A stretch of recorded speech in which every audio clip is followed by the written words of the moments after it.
Monday strikes on Ukraine and the Ukraine war itself likely to be one of the main topics of discussion as NATO leaders meet for the 75th summit in Washington. For more, Benji Hyer joins us live from Washington, D.C. Benji, now NATO, a very big part of why it has any strength is the U.S. nuclear umbrella that it affords to its European allies.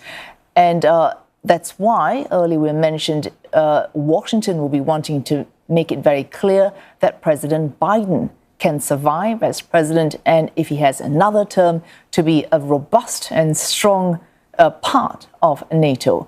And domestic politics, therefore, will matter at this NATO summit as well. What is Washington hoping to do at this particular meeting to alleviate any concerns that NATO leaders might have?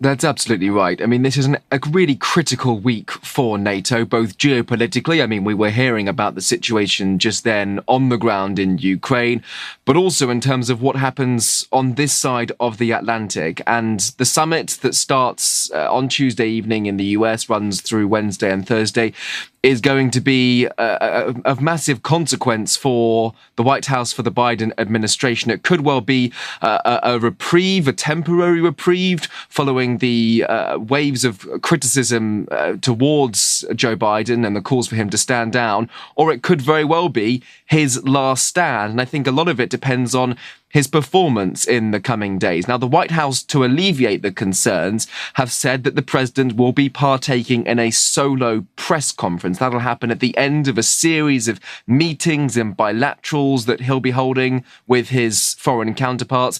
Then on Thursday night, he stands up in front of the media and faces questions for the first time in that context since the debate that started to derail his presidential campaign. The thing is that much of the focus during that press conference will no doubt be not necessarily on what he's saying about Ukraine and other important matters around the world, but very much how he says it. And I think it's not just the press, the media, Americans who'll be watching. It'll be other European countries who are seeing this with a very keen eye and have expressed anxiety and concern about a potential Trump administration. Of course, the former president running for the White House again has threatened before to pull out of NATO.